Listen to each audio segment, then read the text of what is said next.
सभा के माध्यम से जो हमने संविधान की प्रस्तावना स्वीकार की, हम भारत के लोक शब्द का जो उपयोग किया, तो उस भारत लोक जो शब्द है, हम भारत के लोग, उसमें सभी लोगों को समाहित करके एक राष्ट्र की कल्पना की गई थी। तो ये जो विषय था कि जो बहुजनों का सामाजिक अभिसरण, लोगों ने कहा वास्तव में बड़ा कठिन शब्द है। कठिन इसलिए है कि हमने उस दिशा में सोचा नहीं, हमने कभी ध्यान दिया नहीं, और जिस जाति का निर्माण जिस वजह से हुआ था, वह विषय उस समय के लिए शासक वर्ग के लिए प्रासंगिक था, इसलिए उन्होंने जातियों का निर्माण किया और जाति के अंदर जातीय अभिमान पैदा किया।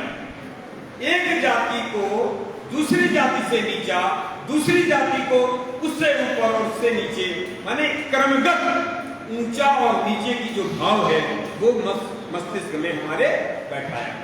और उस तरह से उस समय जबरदस्ती उनके कार्य विभाजित किए गए और उनको कार्य करने के लिए मजबूर किया गया।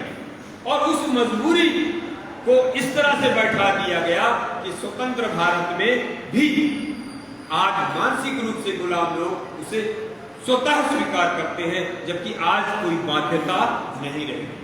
तो जब बाध्यता नहीं है, फिर भी हम उन कार्यों को स्वीकार करके काम कर रहे हैं और वो अपनी उस जातीय पहचान पर अभिमान करने लगे हैं, यह हमारे राष्ट्र निर्माण में बाधक है।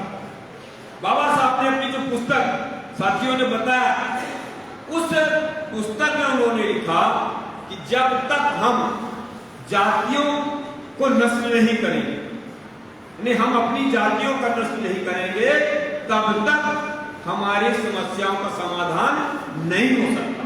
क्योंकि लोकतंत्र जब हमने स्वीकार किया, तो लोकतंत्र में हमें बहुमत बनाना पड़ेगा, एक विचारधारा बनानी पड़ेगी, हमें बंधु भाव पैदा करना पड़ेगा। और बंधु भाव पैदा करने में जातिवाद सबसे बड़ा रोड़ा है।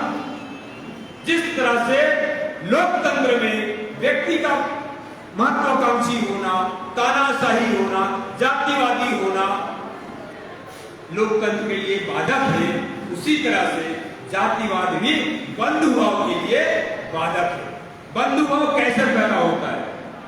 अभी हम सब लोग इस प्रांगण में बैठे हैं, एक दूसरे से जुड़ रहे हैं, तो ये जुड़ने की जो भावना है, यदि यह भावना स्थायी हो जाए, यह भावना स्थायी हो जाए, तो हमारे बीच में बंधुभाव पनप जाएगा।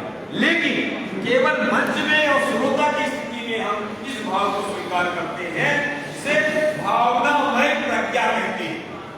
भावनामय प्रज्ञा यानी भावनाओं में बहकर कोई व्यक्ति बहुत अच्छा बोल रहा है, उससे भावनात्मक लगाव होता है, और भावनात्मक लगाव से हमें लगता है कि हम भी ऐसा करें।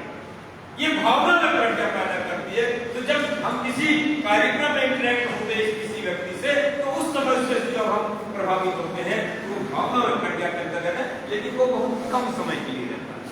जैसे मन से स्पीच खत्म, जैसे हम एक दूसरे से इंटरेक्ट होना खत्म, वो विचारधारा